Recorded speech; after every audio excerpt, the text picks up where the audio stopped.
आज सुनते हैं हरतालिका तीज व्रत कथा। तो एक बार बोलिए प्रेम से शिव जी की जय, माता पार्वती की जय, गौरी पुत्र गणेश भगवान की जय। सूत जी कहते हैं, मंदार की माला से जिन पार्वती जी का केशपाश अलंकृत है और मुंडों की माला से जिन शिव जी की जटा अलंकृत है, जो पार्वती दिव्य वस्त्र धारण की है और जो शिव जी दिगंबर अंगे हैं, ऐसे शिव पार्वती जी तथा श्री शिव जी को प्रणाम करता हूँ। रणविक कैलाश पर्वत के शिखर पर बैठी हुई शिव पार्वती जी कहती है, हे महेश्वर, हमें कोई गुप्त व्रत या पूजन बताइए जो सब धर्मों से सरल हो, जिसमें परिश्रम भी कम पड़ना पड़े लेकिन फल अधिक मिले। हे नाथ, यदि आप मुझ पर प्रसन्न है तो यह विधान बतलाइए। हे प्रभु, किस तप से, व्रत या दान से आदि मध्य और अंत रहित पाप जैसे महाप्रभु हमको प्राप्त हुए हैं। शिव जी बोले, हे देवी सुनो, मैं तुमको एक व्रत जो मेरा सर्व पर और छिपाने योग्य है, लेकिन तुम्हारे प्रेम के वशीभूत होकर मैं तुम्हें बतलाता हूँ। शिव जी ने कहा, भारतवर्ष में जैसे नक्षत्रों में चंद्रमा, ग्रहों में सूर्य, वर्णों में ब्राह्मण, देवताओं में विष्णु भगवान, नदियों में गंगा, पुराणों में महाभारत,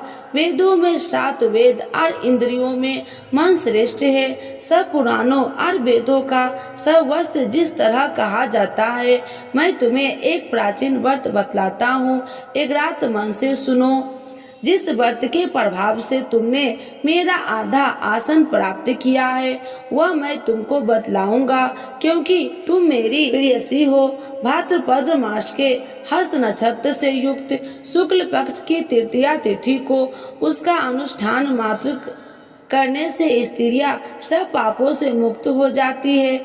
हे देवी, तुमने आज से बहुत दिन पहले हिमालय पर्वत पर इस व्रत को किया था, वह वृत्तांत मैं तुमसे कहूँगा। पार्वती जी ने पूछा, हे नाथ, मैंने क्यों यह व्रत किया था, यह सब आपके मुख से सुनना चाहती हूँ। उत्तर की ओर एक बड़ा रणविक और पर्वतों में श्रेष्ठ हिमाम नामक पर्वत है। उसके आसपास तरह तरह की भूमियां है, तरह तरह के वृक्ष उस पर लगे हुए हैं, नाना प्रकार के पक्षी और अनेक प्रकार के पशु उस पर निवास करते हैं। वहां पहुंचकर गंधर्वों के साथ बहुत से देवताएं सिद्ध चरण परित्रंग सवर्ता प्रसन्न में विचरण करते हैं। वहां पहुंचकर गंधर्व गाते हैं, अप्सराएं नाचती है।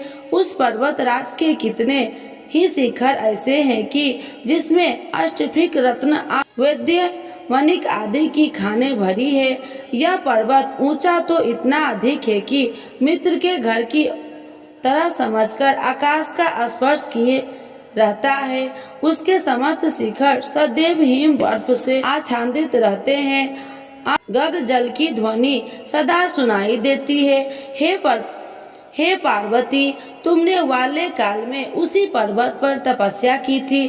12 वर्षों तक तुम उल्टी टांग कर केवल धुआं पीकर रही। 64 वर्षों तक सूखे पत्थर खाकर रही। माघ मास में तुम जल में बैठी रहती है और वैशाख दोपहरिया में 5 गिन तापती है। श्रावण महीने में जल बरसात तो तुम भूखी प्यासी रहकर मैदान में बैठी रहती है। तुम्हारे पिता इस तरह के कष्ट सहन को देखकर बड़ी दुखी हुए। वे चिंता में पड़ गए कि मैं अपनी कन्या किसको दूं। उसी समय नारद जी वहां आ पहुँचे। मुनि श्रेष्ठ नारद जी उस समय तुम्हें देखने गए थे। नारद जी को देखकर गिरी के अंधे पाद आसन आदि देखकर उनकी पूजा की और कहा, हे स्वामी, आप किस लिए आए? मेरा अहो भाग्य है, आपका आगमन मेरे लिए अच्छा है। नारद जी ने कहा, हे पर्वतराज सुनो, मैं भगवान विष्णु का भेजा हुआ आपके पास आया हूँ। आपको चाहिए कि यह योग्य कन्या रतन किसी योग्य वर को दे। भगवान विष्णु के समान योग्य वर ब्रह्मा, इंद्र और शिव इनमें से कोई नहीं है, इसीलिए मैं यही कहूँगा कि आप अपनी कन्या भगवान विष्णु को ही देवे। हिमवान ने कहा, भगवान विष्णु से मेरी कन्या ले रहे हैं और आप यह संदेश लेकर आए हैं, मैं तो उन्हें अपनी कन्या दूंगा। हिमवान की इतनी बात सुनकर मुनिराज नारद आकाश में विलीन हो गए। वे पीताम्बर, शंख चक्र और गदाधारी भगवान विष्णु के पास पहुँचे। वहाँ हाथ जोड़कर नारद जी ने भगवान विष्णु से कहा, हे देव सुनिए, मैं आपका विवाह पक्का करा दिया है। उधर हिमवान ने पार्वती के पास जाकर कहा कि हे पुत्री, मैंने तुम्हें भगवान विष्णु को दे डाली। तब पिता की बात सुनकर तुम बिना उत्तर दिए ही अपनी सखी के घर चली गई। वहीं जमीन पर पड़कर तुम बड़ी दुखी होती हुई विलाप करने लगी। तुमको प्रकार विलाप करती हुई देखकर सखी बोली, तुम क्यों इतनी दुखी हो? इसका कारण बताओ। तुम्हारी जो कुछ इच्छा हो मैं यथाशक्ति उसको पूरा करने की चेष्टा करूंगी, इसमें कोई संशय नहीं है। पार्वती बोली, मेरी जो कुछ अभिलाषा है उसे तुम्हें प्रेम पूर्वक सुनो। मैं एकमात्र शिव जी को अपना पति बनाना चाहती हूँ, जिसमें कुछ भी संशय नहीं है। मेरे इस विचार को पिताजी ने ठुकरा दिया, इसमें मैं अपने शरीर को त्याग दूंगी। पार्वती की इस बात को सुनकर सखियों ने कहा कि शरीर का त्याग न करो, चलो किसी ऐसे वन में चले जहाँ पिता को पता न लगे। ऐसी सलाह कर तुम वैसे वन में जा पहुँची। उधर तुम्हारे पिता घर घर तुम्हें खोजने लगे। दूतों द्वारा भी खबर लेने लगे कि कौन देवता या किन्नर मेरी पुत्री को हर ले गया है। उन्होंने मन ही मन कहा, मैं नारद जी के आगे प्रतिज्ञा कर चुका हूँ कि अपनी पुत्री भगवान विष्णु को दूंगा। ऐसे सोचते सोचते हिमवान मूर्छित हो गए। गिरिराज को मूर्छित देखकर सब लोग हाहाकार करते दौड़ पड़े।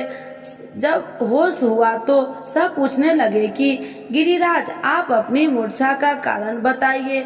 हिमवान ने कहा, आप लोग मेरे दुख का कारण सुने। न मालूम कौन मेरी कन्या को हर ले गया है। ऐसा नहीं हुआ तो उसी काले सांप से काट लिया या सी खा गए होंगे।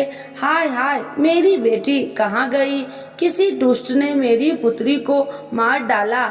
ऐसा कह वे वायु के झोंके से कांपते हुए वृक्ष के समान कांपने लगे। इसके बाद हिमवान तुम्हें वन वन खोजने लगे। वह वन भी शिव, भालू, हिंसक जंतुओं से भरा भयानक हो रहा था। तुम भी अपनी सखियों के साथ उस भयानक वन में चलती चलती एक ऐसी जगह पर जा पहुंची जहां एक नदी बह रही थी। उसके रमणीय तट पर एक बड़ी सी कंधार था। तुमने उसी कंधार में आश्रय बना लिया और मेरी एक बालू कामी प्रतिज्ञा बनाकर अपनी सखियों के साथ निहार कर रहकर मेरी आराधना करने लगी। जब भाद्रपद शुक्ल पक्ष की हस्त नक्षत्र युक्त तृतीया तिथि प्राप्त हुई, तब तुमने मेरी विधिवत पूजन किया और रात भर जाकर गीत विद्यार्थी से मुझे प्रसन्न करने आया। उस व्रत राज के प्रभाव से मेरा आसन डगमगा उठा, जिसमें मैं तत्काल उस स्थल पर जा पहुंचा जहां पर तुम मेरी सखियों के साथ रहती थी। वहां पहुंच मैंने तुमसे कहा कि मैं तुम पर प्रसन्न हूँ, बोलो क्या चाहती हो? तुमने कहा, मेरा देवता, यदि आप मेरे ऊपर प्रसन्न है तो मेरे पति बने। मेरे तथास्तु कहकर कैलाश पर्वत पर वापस आने पर तुमने वह प्रतिज्ञा नदी के प्रवाहित कर दी और सखियों के साथ उस महाव्रत का पालन किया। हिमवान भी तब तक उस वन में तुम्हें खोजते हुए आ पहुँचे। चारों दिशाओं में तुम्हारी खोज करते करते वे व्याकुल हो चुके थे, इसीलिए तुम्हारे आश्रम के समीप पहुंचकर ही थोड़ी देर बाद उन्होंने नदी के तट पर दो कन्याओं को सोते हुए देखा। देखते ही उन्होंने तुम्हें छाती से लगा लिया, बिलख कर रोने लगे। फिर, हे पुत्री, तुम शिव, व्याघ्र आदि जंतुओं से भरे इस वन में क्यों आ पहुंची? पार्वती जी ने उत्तर दिया, हे पिताजी, मैंने पहले ही अपने आप को शिव जी के हाथों सौंप दिया था। आपने मेरी बात टाल दी, इसमें मैं यहाँ चली आई। हिमवान ने सांत्वना दी कि हे पुत्री, मैं तुम्हारी इच्छा के विरुद्ध कुछ न करूँगा। वे तुम्हें अपने साथ ले घर आए और मेरे साथ तुम्हारा विवाह कर दिए, इसीलिए तुमने मेरा अद्र आसन पाया है। तुमसे आज तक किसी के सामने मुझे यह व्रत प्रकट करने का अवसर नहीं प्राप्त हुआ। हे देवी, मैं यह बताता हूँ कि इस व्रत का हरतालिका नाम क्यों पड़ा। तुमको सखियों हर ले गई थी, इसीलिए हरतालिका नाम पड़ा। पार्वती जी ने कहा, हे प्रभु, आपने नाम तो बताया, तब इसकी विधि भी बताइए। इसका क्या पुण्य है, क्या फल है, यह व्रत कौन करे। शिव जी पार्वती जी से कहते हैं कि हे देवी, मैंने समस्त स्त्री जाति की भलाई के लिए यह उत्तम व्रत बतलाया है। जो स्त्री अपने सौभाग्य की रक्षा करना चाहती हो, वह यत्न पूर्वक इस व्रत को करे। केले के खम्भे आदि में सुशोभित एक सुंदर मंडप बनाए, उसमें रंग बिरंगे के रेशमी कपड़ों से चंद्रमा लगाकर चंदन आदि सुगंधित द्रव्य से वह मंडप लिपवाए। फिर शंख भरी मेंढक आदि बाजे बजाते हुए बहुत से लोगों एकत्रित होकर तरह तरह मंगलाचरण करते हुए उस मंडप में पार्वती जी तथा शिव जी की प्रतिमा स्थापित करे। उस रोज दिन भर उपवास कर बहुत से सुगंधित फूल, सुगंधित और मनोहर धूप, नाना प्रकार के नैवेद्य आदि एक करत मेरी पूजा करे और रात भर जागरण करे। ऊपर जो जो वस्तु गिनाई गई है उनमें अतिरिक्त नारियल, सुपारी, जगबीरा, नींबू, लौंग, अनार, नारंगी आदि जो जो फल प्राप्त हो सके उन्हें इकट्ठा कर ले। उस ऋतु में जो फल तथा फूल मिले सके विशेष रूप से रख ले। इसके बाद धूप दीप आदि से पूजन करे, प्रार्थना करे, हे शिव, शिव रूपनी, हे मंगले, हे अथो के देने वाले देवी, हे शिव रूपे आपको नमस्कार है। हे शुभ रूपे आपको सदा के लिए नमस्कार है। हे ब्रह्म रूपनी आपको नमस्कार है। हे जगदात्री आपको नमस्कार है। हे हिंसवाहिनी संसार के भय से भयभीत मुझ दिन की रक्षा करे। इस कामना को पूर्ति के लिए मैंने आपका पूजा की है। हे पार्वती, मुझे राज्य और सौभाग्य दे, मुझ पर प्रसन्न होवे। इन्हीं मंत्रों से पार्वती जी तथा शिव जी की पूजा करे। तदंतर विधि पूर्वक कथा सुने और ब्राह्मण को वस्त्र, गौ, सुवर्ण आदि दे। इस तरह एक चित्र होकर स्त्री पुरुष दोनों एक साथ पूजन करे। फिर वस्त्र आदि जो कुछ हो सका उसका संकल्प करे। हे देवी, जो स्त्री इस प्रकार पूजन करती है वह सब पापों से छूट जाती है और उसे 7 जन्मों तक सुख तथा सौभाग्य प्राप्त होता है। जो स्त्री तृतीया तिथि का व्रत न कर भक्षण करती है तो वह 7 जन्मों तक विधवा रहती है और उसको बार बार विधवा होना पड़ता है। वह सदा दरिद्र पुत्र शोक से शोकाकुल स्वभाव की, झगड़ालू, सदा दुख भोगने वाली होती है और उपवास न करने वाली स्त्री अंत में घोर नरक में जाती है। मांसाहार करने से वादित, दही खाने से बिल्ली, मिठाई खाने से चींटी और कुछ खाने से मक्खी होती है। और तीज को अत्र खाने से सुकरी, फल खाने से बंदरिया, पानी पीने से जोक, दूध पीने से सांपनी, उस रोज सोने से अजगरी और पति को धोखा देने से मिर्गी होती है। इसीलिए सभी स्त्री व्रत अभ्यास करे। दूसरे दिन सुपर्ण, चांदी, तांबा अथवा बांस के पात्र में अत्र भरकर ब्राह्मण को दान दे दे और पारण करे। जो स्त्री इस प्रकार व्रत करती है वह मेरे समान पति पाती है और जब वह मरने लगती है तो तुम्हारे समान उसका रूप हो जाता है। उसे सब प्रकार के सांसारिक भोग और संयुक्त मुक्ति मिल जाती है। इस हरतालिका तीज की व्रत कथा मात्र सुन लेने से प्राणी को 1000 अश्वमेध और सैकड़ों वाजपेय यज्ञ कराने का फल प्राप्त होता है। हे देवी, मैंने यह सब व्रतों में उत्तम व्रत बतलाया जिसके करने से प्राणी सब पापों से छूट जाता है, इसमें कुछ भी संशय नहीं है। तो एक बार बोलिए प्रेम से शिव जी की जय, माता पार्वती की जय, गौरी पुत्र गणेश भगवान की जय। श्री शिव चालीसा। जय गणेश गिरिजा सुमन, मंगल मूल सुजान, कहत अयोध्या दास तुम, देहु अभय वरदान। जय गिरिजापति दीन दयाला, सदा करति संतन प्रतिपाला। भाल चंद्रमा सोहत नीके, कानन कुंडल नाग फनी के। अंग गौर शिव गंग बहाए, मुंड माल तन छार लगाए। बस्ती खाल बागंबर सोहे, छवि को देख नाग मन मोहे। नैना मातु की हवे दुलारी, बाम अंग सोहत छवि न्यारी। कर त्रिशूल सोहत छवि भारी, करत सदा शत्रुरन क्षयकारी।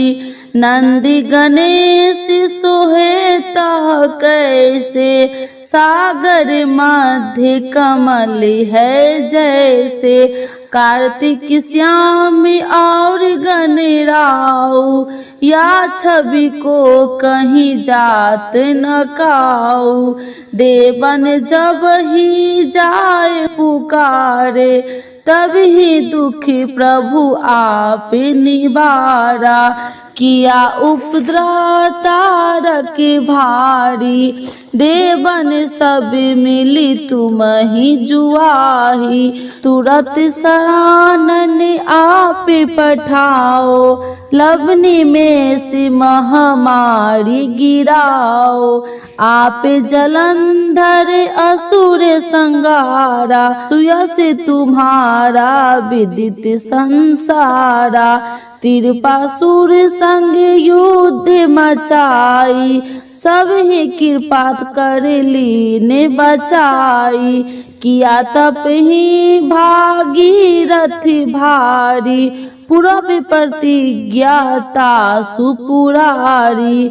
दिनन मह तुम सब को नो नाही, सेवक स्तुति करत सदाही। वेद माही महिमा तुम गाई, अकथ आनंद भेद नहीं पाई। प्रकृति उदति मंथन में ज्वाला, जरत सुरासुर भय बिहाला। किन्हीं दया तह करी सहाई, नीलकंठ तब नाम कहाई। पूजन रामचंद्र जब किन्हा, जीत के लंक विभीषण दिन्हा। सहस कमल में हो रहे धारी, किन्हीं परीक्षा तब ही पुरारी। एक कमल प्रभु राखहु जोही, कमल नयन पूजन चह सोई। कठिन भक्ति देखी प्रभु शंकर, भय प्रसन्न दिए इच्छित वर। जय जय जय अनंत अविनाशी, करत कृपा सबके घटवासी। दुष्ट सकल नित्य मोहि सतावे, भ्रमत रहो मोहि चैन न आवे। त्राहि त्राहि मैं नाथ पुकारो, यही अवसर मोहि आने उबारो। ले त्रिशूल शत्रु को मारो, संकट ते मोहि आने उबारो। माता पिता भ्राता सब होई, संकट में पूछत नहीं कोई। स्वामी एक है आस तुम्हारी, आए हरहु मम संकट भारी। धन निर्धन को देत सदाही, जो कोई जाचे सो फल पाही। स्तुति कहीं विधि करे तुम्हारी, क्षमहु नाथी अब चूकी हमारी। शंकर हो संकट के नाशन, मंगल करन विघ्न विनाशन। योगी अति मुनि ध्यान लगावे, शारद नारद शीस नवावे। नमो नमो जय नमः शिवाय, सूर्य ब्रह्मादि की पार न पाया।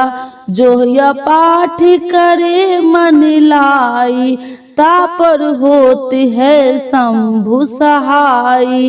ऋणिया जो कोई हो अधिकारी, पाठ करो सो पावनहारी। पुत्र होने कर इच्छा जोई, नीचे शिव प्रसाद ते ही होई। पंडित त्रयोदशी को लावे, ध्यान पूर्वक होम करावे। त्रयोदशी व्रत करे हमेशा, ताकि तन नहीं रहे कलेसा। धूप दीप नैवेद्य चढ़ावे, शंकर सन मुख पाठ सुनावे। जन्म जन्म के पाप नसावे, अंत धाम शिवपुर में पावे। अयोध्या दास आस कहे तुम्हारी, जाने सकल दुख हरहु हमारी। नित्य नेम उठहि प्रातः पाठ करो चालीसा, तुम मेरी मनोकामना पूर्ण करो जगदीशा। मगशिर छवि हेमंत ऋतु, सावन 64 जान। स्तुति चालीसा शिव ही, पूर्ण किन कल्याण।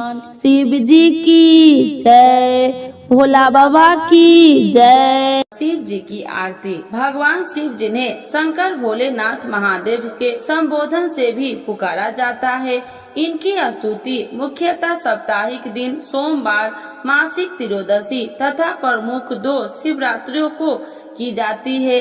शिव जी की आरती इन्हीं दिन और पर्व को विशेष रूप में की जाती है। शिव जी की आरती के बिना उनका कोई भी व्रत अधूरा माना जाता है, इसीलिए आप लोग यह आरती जरूर सुने। ओम जय शिव ओमकारा, स्वामी जय शिव ओमकारा। ब्रह्मा विष्णु सदा शिव, अर्धांगी धारा। ओम जय शिव ओमकारा, एकानन चतुरानन पंचानन राजे। स्वामी पंचानन राजे, हंसासन गरुड़ासन विश्वाहन साजे। ओम जय शिव ओमकारा, 2 भुज 4 चतुर्भुज, 10 भुज अति सोहे। स्वामी 10 भुज अति सोहे, त्रिगुण रूपिणी रखिते, तिरुबन जन मोहे। ओम जय शिव ओमकारा। अच्छी माला बनी माला मुंडी माला धारी, स्वामी मुंडी माला धारी। त्रिपुरारी कंसारी करी माला धारी। ओम जय शिव ओमकारा। श्वेतांबर पीतांबर बाघांबर अंगे, स्वामी बाघांबर अंगे। सनिकादिकी गरुणादिकी भूतादिकी संगे। ओम जय शिव ओमकारा। करके मध्य कमंडल चक्र त्रिशूलधारी, स्वामी चक्र त्रिशूलधारी। सुखकारी दुखिहारी जग पालनकारी। ओम जय शिव ओमकारा। ब्रह्मा विष्णु सदा शिव जानति अविवेका, स्वामी जानति अविवेका। मधु कैटभि दो मारे, सुर भयहीन करे।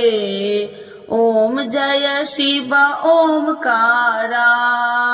लक्ष्मी व सावित्री पार्वती संगा, स्वामी पार्वती संगा। पार्वती अर्धंगी शिव लहरी गंगा। ओम जय शिव ओमकारा। पार्वती सोहे पार्वती शंकर कैलासा, स्वामी शंकर कैलासा। भांग धतूर का भोजन भस्मी में बसा। ओम जय शिव ओमकारा। जटा में गंगा बहती है, गले मुंडन माला, स्वामी गले मुंडन माला। शेष नाग लिपटावती ओढ़त मृग छाला। ओम जय शिव ओमकारा। काशी में विराजे विश्वनाथ नंदी ब्रह्मचारी, स्वामी नंदी ब्रह्मचारी। नित्य उठी दर्शन पावती महिमा अति भारी। ओम जय शिव ओमकारा। त्रिगुण स्वामी जी की आरती जो कोई नर गावे, स्वामी जो कोई नर गावे। कहत शिवानंद स्वामी मन वांछित फल पावे। ओम जय शिव ओमकारा। प्रभु हर शिव ओमकारा। शिव जी की जय, माता पार्वती की जय।